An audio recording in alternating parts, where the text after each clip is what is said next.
we own the store up in Harpers Ferry, the Harpers Ferry National Park.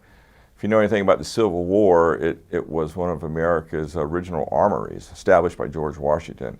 In fact, in the 1800s, they supplied about 80% of the weapons used in the U.S. Army and the militia and so forth. So historically, it's an incredibly famous place. But in terms of this day and age, yeah, my wife and I, we own the retail store up there, we own the pizza shop up there, and we accumulated a lot of friends there in that corner of West Virginia.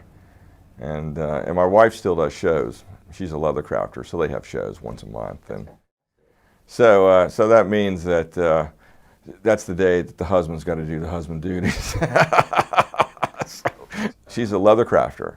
So she's been doing this for 25 years now, more or less. Fantastic sales lady, fantastic in the retail world. But in the retail world, many places like the national parks or amusement parks or sort of focal get-together points of significance around the country, they often have craft shows or different types of entertainment shows in the warm weather. And so they're great places for the artists and the crafters of the world to set up tables and tents and meet the thousands of people that come by and sell their products. And actually there are folks who've created an entire career out of this type of activity. So I mean, when we talk about entrepreneurialism one day and we want to use some off the mainstream examples, it's the perfect topic to think about. But from a historical point of view, I can share this with the voters. George Washington has lots of living DNA descendants in Harpers Ferry and Charlestown to this very day. Because back in colonial times, that's the intersection of where the Shenandoah River meets coming up from Virginia, and then the Potomac River meets, which is coming down from Pennsylvania. They meet right there at Harpers Ferry. But in colonial times, rivers were highways. They were the interstate highway system. And so they were extremely popular places to move to.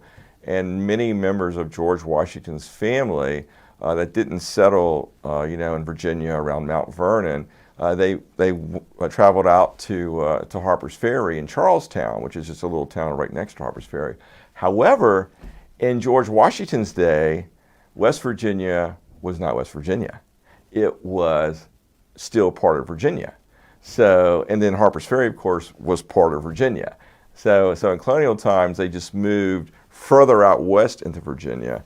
And to finish up that topic, in the very beginning of westward expansion, the entire state of Kentucky was part of Virginia. So Virginia was America's biggest state back in the time of George Washington, and it stretched literally all the way from the Atlantic Ocean pretty much to the Mississippi River, going through Virginia, West Virginia, and Kentucky.